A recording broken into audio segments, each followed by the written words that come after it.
Wala nang intro-intro mga boss tropa. Unang first na booking sa bahay palang pumasok na bastos. Meds to go sa MLQ. Napakagandang booking paakyat ng BGC. Dapat ganun lagi, boy. Sa layo na 6.3 kilometers, pamasahin natin 93 pesos, 7 na lang, 3 digits na. Fifth Avenue Place ang drop-off mga tropa. Iwan na lang daw sa lobby. Sabi ni ma'am, inabot ko sa guard chief, ikaw na bahala dyan. Sinundan ng GrabMart sa SNR, aray ko po antay tayo dito. Malala panigurado. Buti na lang all goods ang fare, silipin muna ang order bago puntahan para hindi ka magkamot ng ulo, boy. Hatid natin sa baba lang sa Pembo tropa sa pamasahe na 734 pesos kabayaran sa 30 minutes na waiting ang lupit nyo talaga. GrabMart, SNR, double time naman ba? Next Jollibee naman sa Market dito lang sa Park Triangle Corporate Plaza. Ang hatid, nagbigay pa si sir ng 20 pesos na tip. Thank you, sir. Pumasok ng walang planner. GrabMart ulit mga tropa sa SNR. Tamang waiting na naman tayo. Sige lang, patay oras na lang mga tropa. Hanggang 2:00, deliver natin sa Kapitolyo sa Pasig. Pagbalik natin mga tropa sa BGC, may pumasok na double booking nang wala na namang paalam. Aba, magandang senyales to mga tropa sa oras na saktong 2:00 ng hapon. Pick up natin dito lang sa Uptown Mall. Isang Tiyong Bahru at sa Texas Roadhouse naman ang isa.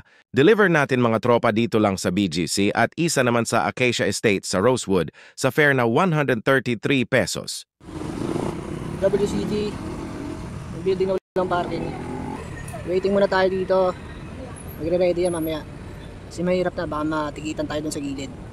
Nag-ready na nga mga tropa kaya pinuntahan ko na double book na palugi sa fare na 109 pesos. Isang BGC at sa Mahogany Place sa Acacia Estates naman ang last drop. Pag drop off sa Mahogany Place, pumasok si Hot Kitchen Deliver dito lang sa loob ng Acacia mga tropa.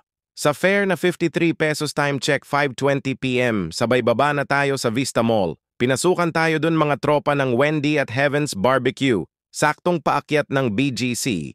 Deliver dito sa Avida Tower 1 sa 34th Street.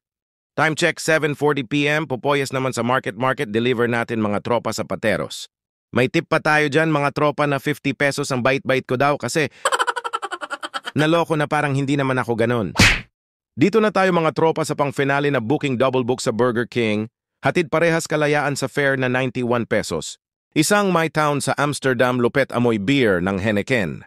At ang last drop natin mga tropa sa My Stay Hotel BGC South. 10 PM nakauwi na tayo dito mga tropa. All goods ang biyahe natin dito mga tropa. Meron tayong 24 jobs sa loob ng 10 hours. Sa ulit, maraming salamat sa inyong lahat mga tropa sa suportang tunay. Sana ay hindi kayo magsawa. Ride safe, Broom.